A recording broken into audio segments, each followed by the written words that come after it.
God. We're actually in a series called Relationships. So kung titingnan mo yung katabi mo saglit, in a relationship ba yan? In a relationship ba siya? Or 35 years old na single pa din? Sama si Kuya Doms. Ito si Kuya Doms. Kuya Doms. Baka naghahanap na ng partner niya, kaya wala dito.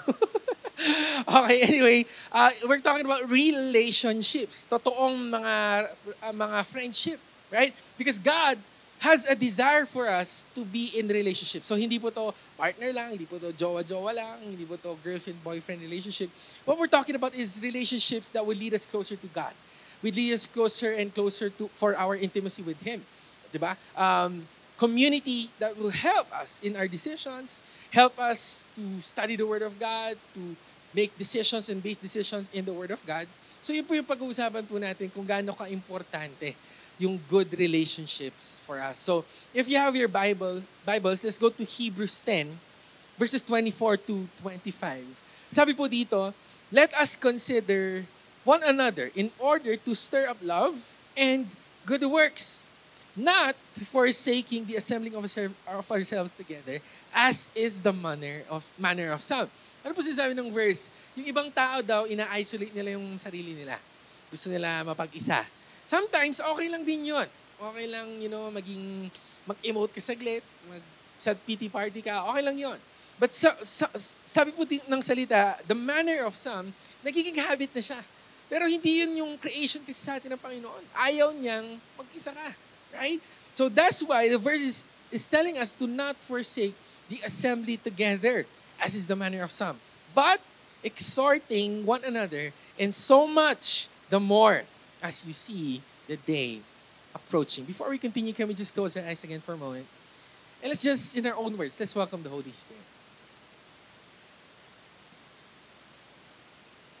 Holy Spirit, we welcome you. We thank you for this moment. We need you, O Lord. And we thank you also for the gift of communion, that we could communicate with you, that we can hear you, God, in our thoughts, in our heart. We can also feel you, God, emotionally, physically, God. We can feel your presence. And we thank you, God, for that gift. Right now, as we listen to your words, speak to us. May it bring us comfort and peace and clarity sa mga decisions po namin, Panginoon. Holy Spirit, I also pray that as you speak to us, you're going to change our hearts. You're going to renew our minds. And you're going to transform our lives. Oh, Holy Spirit, I also pray, use me as I share your word. I'm a mouthpiece of your word, God. And we want to be blessed as we go forth from this place. We want a peace, God, of that blessing, of that power of your word. Maraming salamat, Panginoon. We're expectant and we know that the best is yet to come for us, for our family, for our church, for our relationships, God, for our careers, our studies, God. We know greater things are ahead of us. We love you, Lord. We're expectant of this. And this is all we pray in Jesus' name. Amen and amen. Sige po, palakpakan natin si Lord before we continue. For some of you, you know na mahilig po akong manood ng movies. Actually, ganina lang po sa Connect groups po namin, tinanong nila, ano ba yung minsan distraction mo? For me, ang isang distraction ko para mawala yung focus ko sa mga ginagawa ko is actually movies. Lalo na pagka may napanood ako isang series na sobrang haba, parang ang hirap itigil kung hindi mo natatapos eh. You know, one of the movies that I really like is yung movie po na The Founder. Ako pong alam niyo po yung movie po na yan. It's the history of McDonald's. Alam niyo yung McDonald's? Alam niyo? Yung kainan. Okay, so yan, pinakita po dyan. Kung saan po ba nagsimula? Saan po ba nanggaling yung restaurant, yung fast food chain na McDonald's? So, two brothers, sa movie po na ito, dalawang magkapatid po pala ang nagsimula ng McDonald's and yung apelyido nila McDonald's, so doon po nila binis yun. And yung business po nila, it started to boom, they started to experience success sa business po nila, pinipilahan po sila ng mga tao. And there was one entrepreneur, at itong artista po, siya po yung gumanap sa kanya, si Ray Kroc. Yun po yung pangalan niya. Ewan ko yung mga damit niya noon, crack na eh. Ganun eh. Kaya Ray Kroc siguro, hindi ko alam. Okay. Alam niyo, pag nagja-joke na akong ganito, kinakabahan ako kasi parang ang tamlay niyo. Okay? Pwede bang kurutin mo nga yung katabi mo saglit, kurutin mo nga yung chicks niya. Okay? At okay, sabi yung cute mo. Okay. Anyway, si Ray Kroc na discover po niya ang McDonald's, pumila po siya. Okay, sa laking gulat niya, pagka-order niya, nabigay agad yung, yung pagkain niya. Right at that moment, so nagulat po siya na ganun kabilis. Right, pagka-order niya, and dito po nagsimula yung word na fast food. Sa McDonald's po talaga yan. So they built a system para makapag-serve po ng mabilis na pagkain. Okay? And so si Ray Kroc, syempre, entrepreneur po siya, sabi niya, ang ganda ng business ito, palakihin natin, mag-franchise tayo sa iba-ibang lugar. Yung mga magkapatid, ayaw nila, sabi nila kasi baka masira yung quality, gano'n. Pagka nag-franchise tayo, di namin mamomonitor yung lasa ng pagkain, everything. Pero napilit po ni Ray Kroc and lumaki po ng lumaki yung McDonald's. Ngayon, this is the reason why they were successful. Kasi pagka-order mo kapatid, yung McDonald's wala pong upuan. Wala silang dine-in during this time. So saan mo kakainin? Kahit saan. Sa sasakyan, mag-picnic ka, sa bench, umupo ka sa floor, pati sa CR siguro, ayaw ko po kung saan nyo po gustong kumain, gano'n. So doon po sila naging successful. Everywhere you can eat. So McDonald's was designed for take-out. Okay, for take-out. Ngayon, kapatid, pansinin po natin. Ewan ko po kung na-try nyo na pong kumain sa McDonald's. Tama po ba hindi na take-out ang McDonald's? May dine-in na. Tama. Minsan nga sobrang daming tao, parang ganyan. No? Minsan pipila ka, minsan inis ka. May pinuntahan kami nung recently na isang fast food chain dito. Mga 1 oras kami pumila. Sobrang nakakainis. Yung fast food naging slow food na. Hindi ko alam. Sobrang tagal ng service and everything, right? At mapapansin po natin na yung reason kung bakit naging successful sila yung take-out. Okay? Parang naging ironic na bumalik lang din sila sa dine-in. Ay, bumalik lang din sila sa na nakaupo yung mga tao. Because I think, right? Listen to this. I think there's a part in us na gusto kasi natin yung umuupo. Na gusto natin yung nagda-dine-in po tayo. Gusto po natin, kapatid, kaya yung title ko po ngayon, dine-in. Pakisabi sa katabi mo, dine-in or take-out? Papiliin mo siya. Dine-in ka or take-out ka?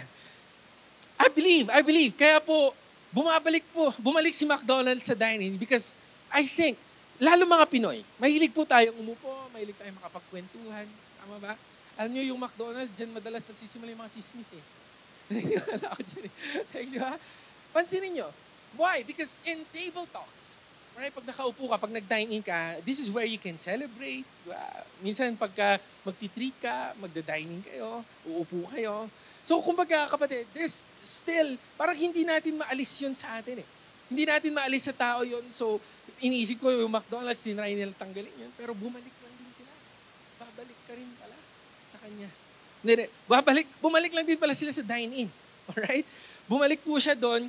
And because I think, all of us here, I think there's a desire in us that we want conversations. That we want to sit down. Kasi dito po tayo nakapag-open up. Dito po tayo nakapag-enjoy. Dito po natin nakikilala yung isa't isa. This is where we have fellowship. This is where we get to be intimate with people. Kaya dine in, kapatid. Did you know that dining in, table talks, this is the heart of God? Sabi nga po sa Revelations 3, verse 20, kung mababasa po natin yun sa Revelations 3:20, Behold, this is Jesus speaking, I stand at the door and knock. If anyone hears my voice and opens the door, ano po sabi ng Lord? I will come into him and dine with him and he with me. So si Lord mismo, kapatid, ito po yung heart niya. Well, in fact, si Jesus, nung dumating po siya dito 2,000 years ago, makikita po natin na most of the time, bihira po natin siya makita sa church eh. Bihira po natin siya nakikita na nagpipreach po siya dito. Most of the time, he was out of the church. He was in the streets, praying for people, talking to people. Nakikita nga po natin na mga bata nga po, wini-welcome po niya. He was into conversations. He was dining with people. Madalas po siyang kumain. Okay? Parang yung katabi mo, na sobrahan na nga yan eh. Sa pagkain eh. Amen, Kuya Lord. Kami dito, parang, ewan ko, pagka-church talaga, pagka-fellowship talaga dito sa church, parang, ewan ko, pagka kayo nag-ministry dito, talagang tataba talaga kayo dito. Kasi puro kami kain dito, puro labas, puro kape, gano'n. Kasi I believe, it's also the heart of God. Ito na nga eh, ito na. Pagpunta po natin ng heaven, okay, may 7 years of feast. Imagine niyo yun, 7 years na puro kain lang. Lahat ng kahit anong gusto nyo, pwede nyo ma-request. So si Lord, kapatid, there's something that He created in us na mag-dine in, na may kapag-usap, na conversations. Alright? Kaya sana kapatid, wag po natin ma-neglect po ito. It's very important that we dine with people, that we build relationships with people. May isa pong podcast na pinapanood ko po and yung pastor nakipag-debate po siya. Yung question is, what is courageous evangelism? Ano nga ba yun? Ano bang ibig sabihin ng courageous evangelism? Ito ba yung itsura ng courageous evangelism? Yung pupunta ka sa public place tapos maglalagay ka ng billboard or tarpaulin or something na, sino yung slide natin? Yung repent or perish na nakasulat. Napansin niyo yun? Yung naglakad kayo sa Burnham minsan, tapos may makikita kayong ganyan, may mga signage. Alam niyo, minsan may napuntahan po kami, may babae na lumapit sa amin. Sabi niya, malapit na dumating si Lord. Sa hell kayo pupunta. Kasi parang nagulat naman ako, ganun, nakakatakot. Na-try niyo na bang ma-experience yung ganyan? Yung may lalapit sa inyo na, sabi nila, that is courageous evangelism. Siyempre nga naman, naharap ka sa maraming tao, pupunta ka sa strangers, kakausapin mo sila, and it takes boldness to do that. It takes courage to do that. Okay? Pero kapatid, yung debate po ng pastor po na to, for me, sabi niya, hindi yan ang courageous evangelism. What courageous evangelism for me looks like is building relationships. Kasi pansinin niyo, pagka yan, nagsalita ka, one time, you share the word of God, after niyan, uwi ka na, nakalimutan na ng lahat yan. Walang nakapag-usap sa'yo, walang naitanim sa'yo, kinabukasan, wala na. Wala na yung memory. Nakalimutan ka na. Right? Pero kapatid, sabi niya, ang building relationships kasi, mas mahirap yon. Siyempre, kakamustahin mo siya, kakausapin mo siya, magkakapi kayo, gagastos ka, mag-e-effort ka, minsan susunduin mo pa yan. Tapos minsan, lahat ng problema niya, kailangan mo pang pakinggan. Tapos nakailang advice ka sa kanya, hindi pa rin niya pinakinggan. Sabi mo, huwag ka nang maniwala dyan, puro red flag yan, pinili mo pa rin. Di ba minsan nakakainis yung gano'n, yung nagpa-advise pa sa'yo tapos hindi naman susundan yung advice mo. Di ba parang minsan nakakainis yung gano'n, no? Right? Di huwag ka nang lumapit sa akin. No? Anyway, mas mahirap daw po ito. Building relationships, for him, it was, parang init. No? It was harder. For him, parang nainitan ako bigla. Anyway, mas mahirap daw po yon. Kasi nga naman, syempre, uupo kayo. And it's gonna take time. It's gonna take years para ma-share mo yung love ng Lord. For you to evangelize that person. Kaya nga sabi nga po niya, this is what courageous evangelism looks like. At kapatid, yun po yung tinatawag ng ating Panginoon sa atin. That we would build relationships. Hindi po tayo yung share ng word tapos iwan natin sila. Kalimutan na natin sila. No, God is calling us to build relationships, to dine with them, to build conversations. Ngayon kapatid, kung si Lord, kung ang Panginoon, He's calling us to do this. If we're called for table talks, for conversations, ito yung tanong na pag-uusapan po natin today is, how do we set our table? Kung ang ating Panginoon, tinawag po niya tayo for this, to dine in, paano ko ba ihahanda, okay, yung table ko? Paano ko ba ihahanda para makapag-dine in yung mga kaibigan ko with me? Number one is to prepare. We need to prepare. Pakisabi, prepare. Prepare. Ano ibig sabihin nito? If we want to build relationships, if we want to build connections and dine with people, there's gonna be sacrifices. Okay? May effort dyan. You need to be prepared. You need to be ready. May gastusin yan, kapatid. Right? Yung table natin, kailangan may laman. Okay?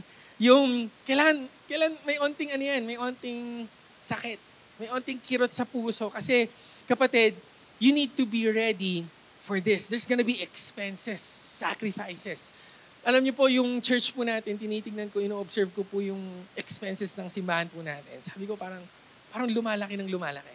Tinitingnan ko yung, hindi lang actually yung number natin, pati yung katawan namin lumalaki. Yung katawan nyo lumalaki din. No? Tinitingnan ko yung projection ng church natin, pataas ng pataas. So praise the Lord, yung number po natin 3 years ago is parang na-double na po yung number po natin compared ngayon. So praise the Lord for that. Palakpan natin si Lord. Right? Tumataas po.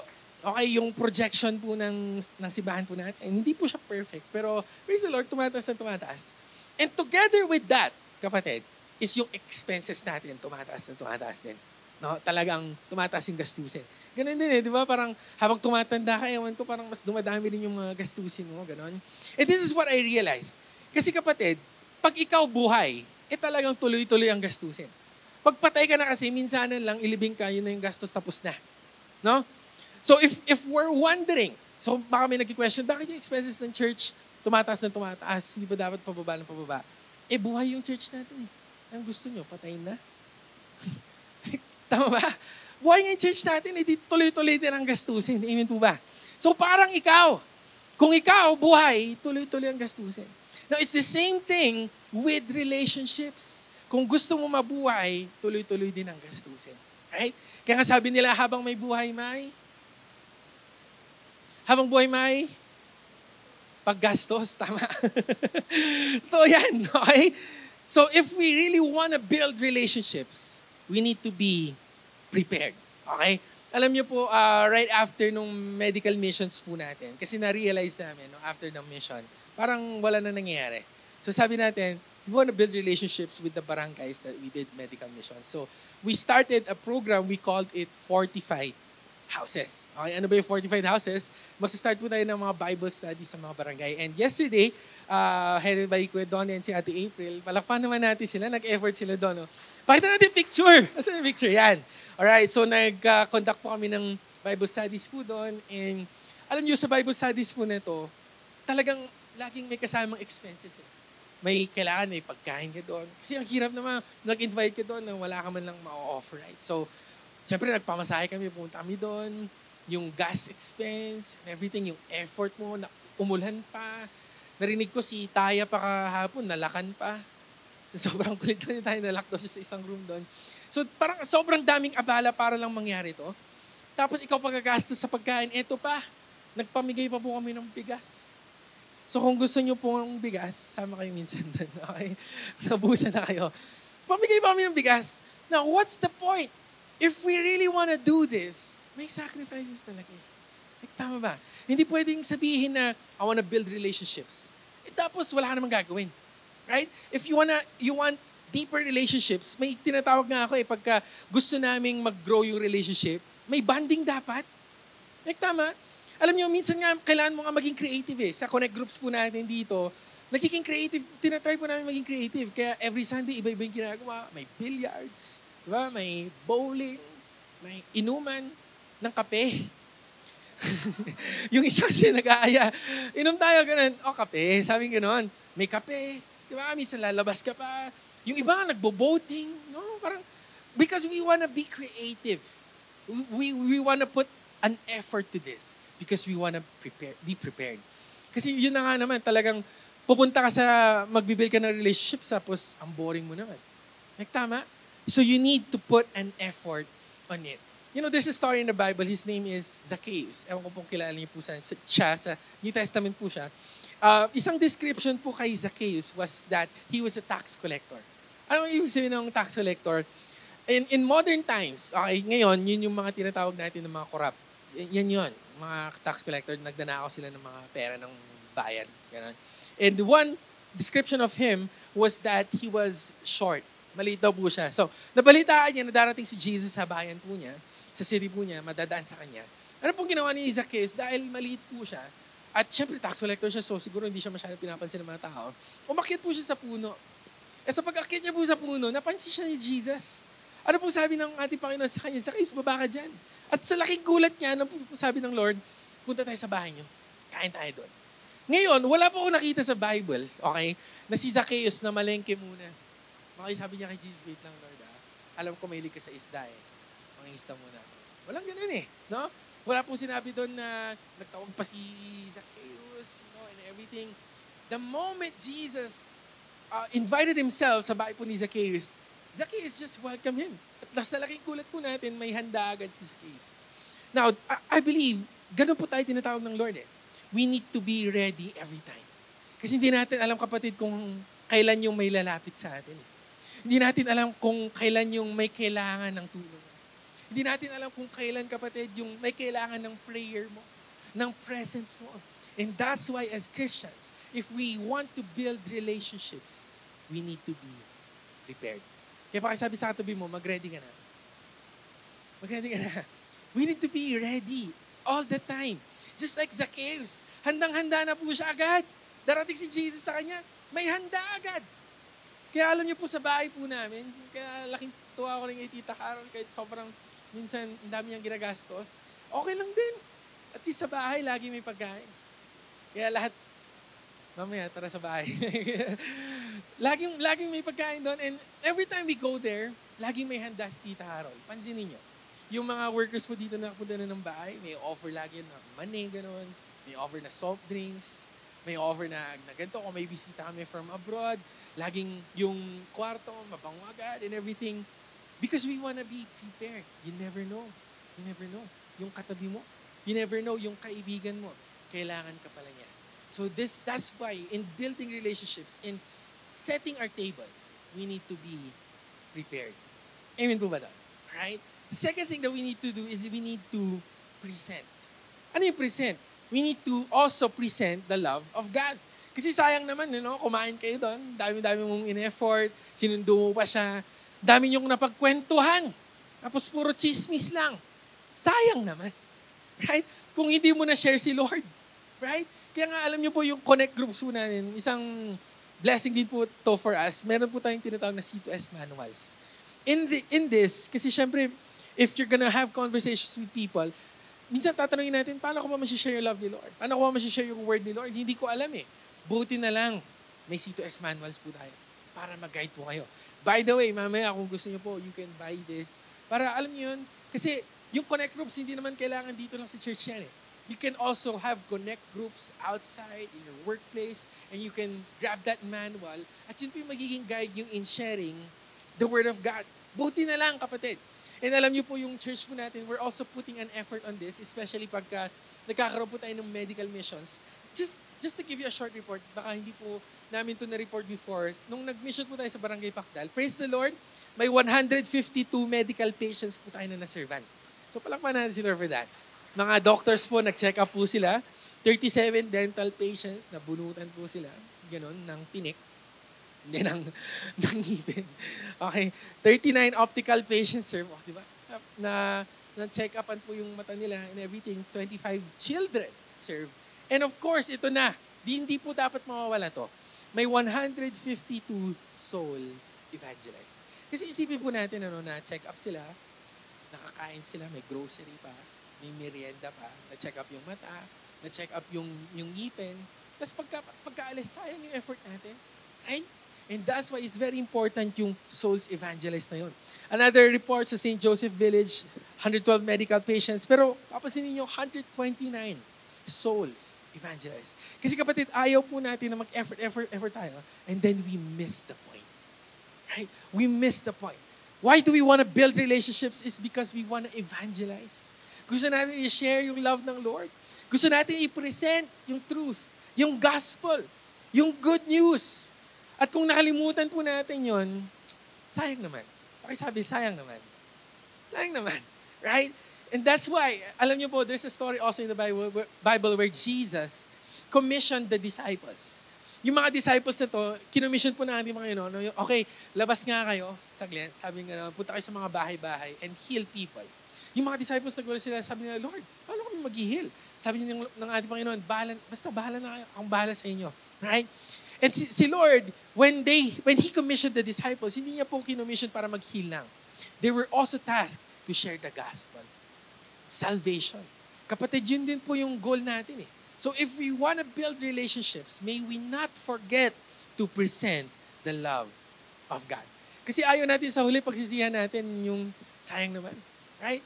Alam niyo, may narinig ako isang kwento. Natry niyo na mag-travel minsan, pumunta ng abroad, gano'n. Hindi ba? Sayang naman. Right? Anyway, ako, may narinig po isang kwento na ready na siya. Siyempre pag abroad ka, may day 1 fit ka. Outfit, day 1. Tapos outfit, day 2. Tapos day 3, talagang ready ka na eh. Right? Eh yun nga lang, nadala mo nga lahat. Pero pagkapunta mo ng airport, nakalimutan mo pala yung passport. Sayang naman. Right? Sayang naman, no? I think this is also the same way. If we present the Word of God, it's the most important thing sana wag po natin makalimutan. I was reading a Bible verse a while ago in Romans 10, verse 14. Sabi po dito, how then shall they call on Him in whom they have not believed? So sa Tagalog, paano sila tatawag kay Lord kung di sila naniniwala? Second line, sabi niya po dito, and how shall they believe in Him of whom they have not heard? Paano naman sila maniniwala kung hindi nila narinig? And how shall they hear without a preacher? Ano nila maririnig kung walang nag-share? Kaya tayo kapatid, tayo yung tinatawag ng Lord to share, to preach the love of God. Kaya pakisabi sa tabi mo, may trabaho ka? May trabaho ka. Kahit student ka pa lang, may trabaho kapatid. Because how would people call on God if they don't believe? How would they believe if they have not heard? How would they hear kung walang nag-share? And that's our part, to share the love of God. Ayun po ba? Palapakan nga natin si Lord for a moment. Di ba? Di ba ang ganda nito? Right? This means that we have a part in this. This means that this is our calling. And alam niyo po, kami, ma-share ko lang saglit, yung mga nag-take notes, okay, o kaya yung mga gustong matuto. Alam niyo, may ginagawa po kami, very, very simple lang na lines po namin para makapag-evangelize. Especially siguro, bahala na kayo kung paano yung i-connect po ito. But this is what we try to share, how we share the gospel. Ang una po namin sasabihin, may tatlo lang. Ang sasabihin namin, tatlo lang po. Ang di natin may iwasan sa buhay, una, problema.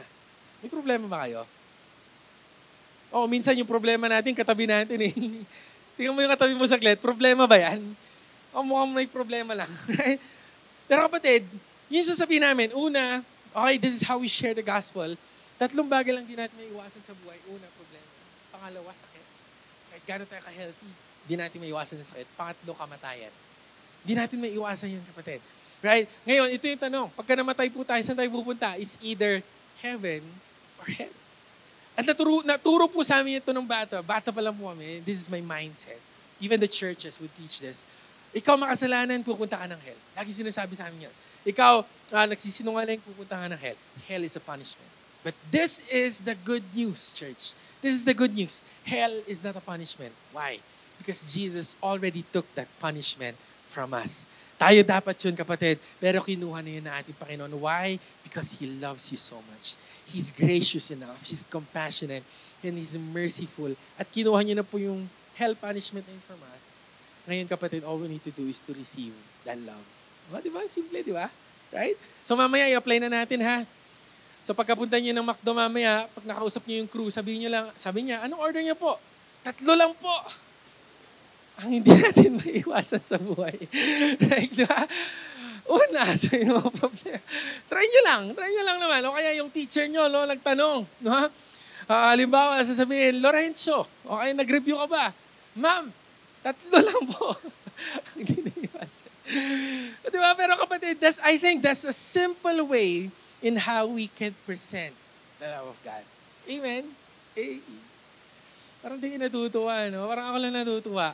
Talaga. Right? The third thing that we could do, church, is to pray. How do we send our Bible? Let's pray. Let's pray for them. And most of the time, nakakalimutan natin to. Kasi we're so caught up in preparing our table. Naghanda tayo. Nag-sacrifice tayo. May mga creative ways pa tayo to engage, to have conversations. And then pangalawa, pinasend natin love ng Lord. And then after nun, wala na. Kinalimutan na natin sila. And this is the third part that we need to do is to pray for them. Kasi kapatid, pagka nag-share tayo, minsan walang nangyayari dyan eh. Pagka nag-share tayo, nag-present tayo, nag-effort tayo, nag-sacrifice tayo, minsan wala mo ng pagbabago mangyayari talaga sa kanya. Matikas pa rin ulo niyan. Kaya pansinin nyo, yung mga ibang nag-church dito, ang tagal na, pero ganun pa din, hindi nagbago. Yes, sir. Parang ako, like, right? Ang tagal-tagal ko na rin sa church and after 10 years, doon lang talaga nagbago. Doon lang ako binaga natin pa yun. But anyway, prayer is very important. This is post-table. So, kumbaga, ito yung take out dapat natin. Which is prayer. Minsan kasi, yun na nga kapatid, after we did everything, wala pong mangyayari. It is very important to pray. I heard a pastor, his name is Pastor Darius Daniels. Yan po yung pangalan po niya. And ito pong pastor po na ito, he's a pastor of Change Church. Ang laki po ng church nila sa New Jersey and he has a lot of businesses, entrepreneur po siya, and he's touching a lot of people's lives. And may na-share po siya isang kwento about yung nanay niya. Alam niyo po yung nanay po niya na operahan sa tuhod. Okay, na-operahan sa tuhod. Kasi may umabot sa point na hindi na po nakakalakad yung nanay niya. Sumasakit yung tuhod and then inooperahan. Alam niyo kung bakit? Hindi. Kasi nasobrahan sa panalangin. And this is a true story. Okay? Sa sobrang panalangin ng nanay niya, okay, yung tuhod niya sumakit, kinailangan operahan. Kaya sana tayo dito lahat, kung sasakit man yung tuhod natin, sana hindi sa gout, ha? Amen. Kuya Arden. Si Kuya Arden. Sana kapatid, kung sasakit man yung tuhod natin, sana dahil sa panalangin. Alright. Ayaw nyo. Okay, anyway, grabe no, to the point na kinailangan operan na hindi na makalakad yung nanay niya. But because of this, listen to this, because she was fervent in her prayer. She never stopped praying. Imagine niyo, tignan niyo naman yung resulta, yung anak niya naging pastor. Right? And I can also testify to this kasi alam niyo po si Mami Feli, lumaki po ako sa kanila, bata pa lang po ako sa grandparents ko po, doon po ako lumaki. And every night, I would always see them, nakaluhod po sila ni Daddy Bart and they would always pray. Bata pa lang po ako, nakikita ko na po yun sa kanila. And I could testify to this, that I would not be here if not for the prayers of Mami Feli and Daddy Bart. Napalakpan nga natin si Lord for that, you know? Imagine niyo yun. Tikas kaya ng ulo ko. Promise, like, sobrang dami kong dysfunction, but because of their prayers, I was here. I was changed by God. And it's the same thing with Pastor Darius Daniels. Naging ganun po siya because of the prayers of his mom. Kaya napaka-importante, okay, that we would continue to pray and to pray and to pray.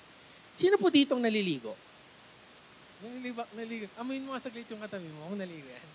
Ako ligong-ligo na ako sa pawis. Alam niyo, sa cold and hot shower, okay, na-try niyo, ewan ko na yung shower niyo ay cold at hot o kaya sa timba lang kayo. I don't know. Pero, yung, di ba sa shower, you know, on mo yung faucet, yung heater, ang tagal yan eh. No, naka-on lang yung faucet, tapos lalagay mo sa paa mo, gano'n. Ang tagal uminit, di ba? Pero di ba, hindi porke hindi uminit, ialis ka na. No? Ewan ko kung ganun kayo, no? Ay, hindi mainit, hindi na ako maliligo. May ganun ba kayo? Wala na. Like, wala naman, tama ba? Tama ba? Antayin mo hanggat uminit. Right? Ba't ko ito sinishare?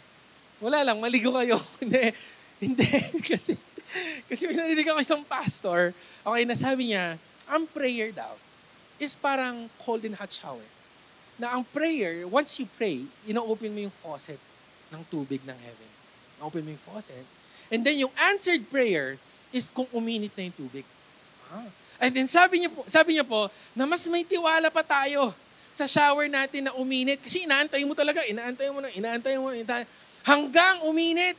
Minsan, mas may tiwala pa tayo na uminit yung tubig kaysa yung tiwala natin na sasagutin ni Lord yung prayer natin.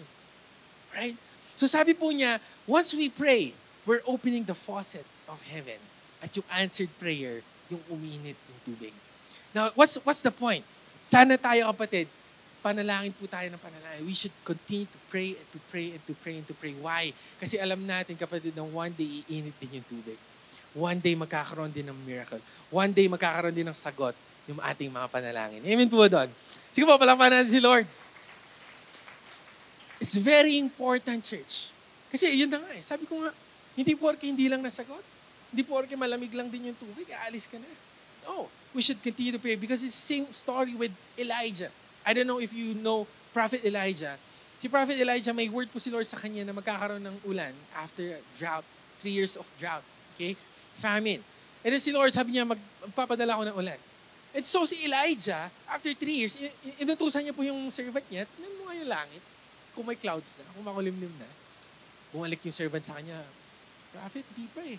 Sige, balik ka ulit. Praise si Elijah ulit. Tapos bumalik yung servant niya, Sir, wala pa rin eh. Okay, and so for 6 times, he went back to Elijah hanggang wala. Sabi ni Elijah, okay, last na to, 7 time. Balik ka ulit. On the 7th try, okay, may nakita po yung servant po niya, a cloud, a size of a man's hand. Sobrang liit. And dito na, sabi ni Elijah, ito na yung ulan natin, Panginoon. And did you know, it says in James 5, verses 17 to 18. Sabi po dito, Elijah was a man with a nature like ours. And he prayed earnestly that it would not rain. And it did not rain on the land for 3 years and 6 months. And he prayed again, and the heaven gave rain, and the earth produced its fruit. Ano pong point nito? Sabi po ng first verse, Elijah was a man with a nature like ours. Si Elijah, tao din. Tignan mo yung katabi mo saglit, tao ba yan? O bagay yan? Bagay kayo? Kapatid, sabi po ng verse, listen to this, okay? Si Elijah, tao daw, parang ikaw. Si Elijah napapagod din, parang ikaw. Si Elijah nagda-doubt din, parang ikaw. Si Elijah, minsan may gout din siguro, parang ikaw. Hindi natin alam. Si Elijah, kapatid, nagugutom din, parang ikaw. He was a man with a nature like ours. He was the same with us. Pero bakit siya yung naka-experience ng maraming miracle? Bakit siya naka-experience ng maraming blessings from the Lord? Bakit siya, kapatid, alam niyo po ba si Elijah, hindi rin po niya na-experience ang death. Kasi sinundo po siya ng pillar of fire of chariots. Sinundo po siya ng Lord. Sabi ko parang, gusto niyo rin bang gano'n? No? Yung hindi kayo mamamatay, yung sunduin na kayo ni Lord na parang, kayo gano'n. Parang gusto ko yun.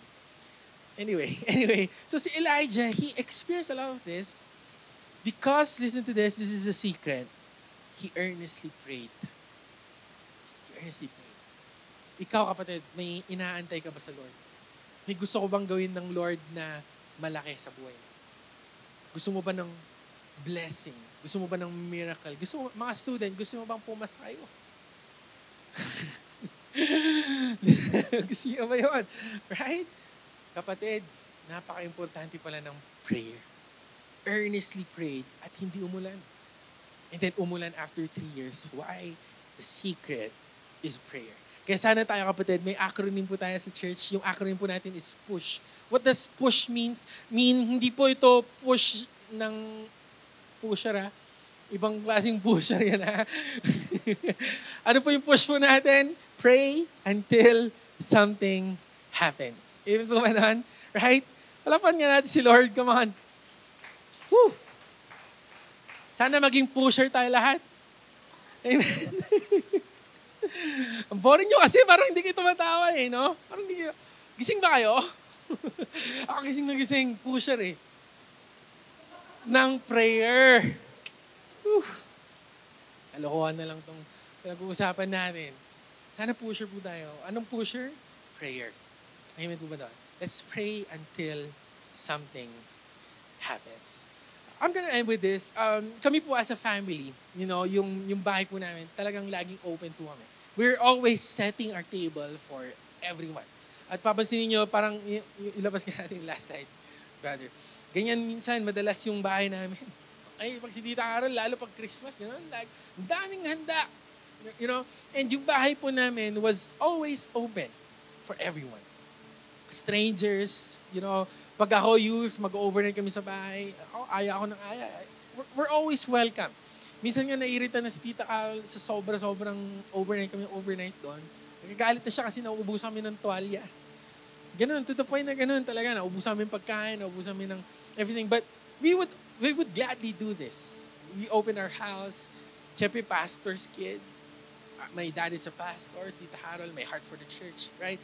And so we would open our house for everyone. And, you know, growing up, ang nakita ko lang na downside nito is that our family is vulnerable. We're very vulnerable for everyone. Kasi nga, we're opening our house, our family, our table. At ang nangyayari, kapatid, nakikita yung dysfunction namin. Nakikita yung weakness namin. Nakikita na hindi pala kami perfect. Gwapo lang, pero hindi perfect. Hindi kami perfect. Okay, so, most of the time, syempre, dahil sa imperfections, may mga relationship na nasisira. Nagkakasakitan. Hindi nagkakaintindihan. And most of the time, people would leave church. Aalis sa church kasi nasaktan siguro. Right? And I saw this growing up. At alam nyo, psychologists would say na ang mga pastors pala, they are experiencing a lot of traumas. Bakit? Because in church, people come and go. Imagine niyo, ang pastor, no? Sasamahan kayo every day. Sasamahan kayo, i-disciple kayo, i-train kayo, i-visit kayo, build relationships with you. Yung iba, sasamahan kayo pagka Sa single season mo, sinamahan ka. Nung pangasawa mo na, sinamahan ka. Nung nagkaanak ka, sinamahan ka pa. And then one day, aalis na lang. Iiwan na lang. And pastors would experience this. Sabi nga nila, yung mga pastor, ito yung mga maraming pinagdaanan na breakup. And they would experience grief. And yung kids, yung children, they would experience traumas in life. Pain in life because people would come and go. So sabi ko, yun yung nakita ko isang downside. Because we're setting our table. We're opening up our table. We're very vulnerable to a lot of people. And it could be used against you. Now I was thinking, what if i-close na lang namin yung table namin? I-close na lang namin yung bahay namin. We're gonna isolate. Because I heard a pastor, his name is Pastor Chris Durso. And I'm gonna end with this. This pastor is a pastor in New York. And alam niyo po yung story po niya. He was very young. He was molested at a very young age. He was abused. Ito yung nakakalungkot. Yung gumawa pa nito were people in church. I don't know what church that is. Ayaw po natin manira or something. But because of this, he isolated himself. Ayaw niya na sa tao. Ayaw niya na sa church people. May marami na siyang church pain and church trauma. And he would isolate himself. And kapatid, while he was growing up, na-realize niya na yung isolation pala hindi rin makakatulong. And he was healed by people also in church. And I was thinking about us. Sabi ko, what if i-isolate na lang namin sa sarili namin? Close na lang kami. Pastor kami, pero hindi na tayo connected. Hindi ko kayo kakausapin. Preach ako dito. After nito, uwi na tayo para walang magkasakitan. Right? Pero sabi ko, hindi yun yung call ng Lord para sa atin. That's not the heart of God for us. And this is what I realized. Church hurt is true. Totoo yan. Kasi tao tayo. Imperfect po tayo. Church hurt is true. Let's listen to this. But so is healing. Kasi si Chris Durso, nasaktan siya sa church. Pero kapatid, na-heal din po siya sa church din.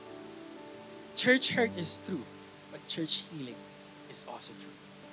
So sa mga tao na siguro sinasabi, hindi para sa akin yung dine-in na yan. Hindi para sa akin yung conversations na yan. Sa mga tao na sinasabi, I wanna isolate myself. Ayoko masyadong makonect kasi na-experience ko na yan. Sinismis lang ako. They use it against me. Nasaktan lang ako sa mga church na yan eh. Right?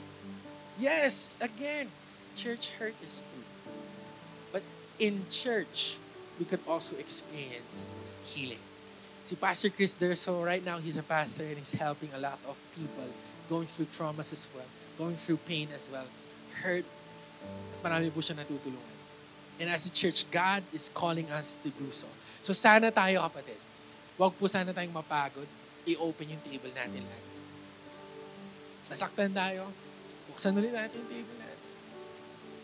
Nahirapan tayo, buksan lang natin yung table natin. Because we never know, God is already moving in us. And who would have thought, kapatid, yung family po namin is ginagamit hanggang ngayon. Amen po ba? Palakpan nga natin si Lord. Come on. And as we end, can we all stand, church? Pwede po ba tayong tumayo? And as we're standing, can we close our eyes for a moment? And this is between you and God. I believe God is calling you to build relationships. I believe God is calling you to dine with people, to have conversations, to talk to them. God is calling you to do that. And right now, can you ask God, Lord, what is hindering me to do this? Ano nga ba naghihinder sa iyo, kapatid? Because as far as I'm concerned, if we want to do this, we need to be all out. Give our lives to God. Build our lives in Him. But this is a promise of God for us, that if we build our life on Him, on the solid rock, we're going to continue to stand. God is going to empower us. God is going to strengthen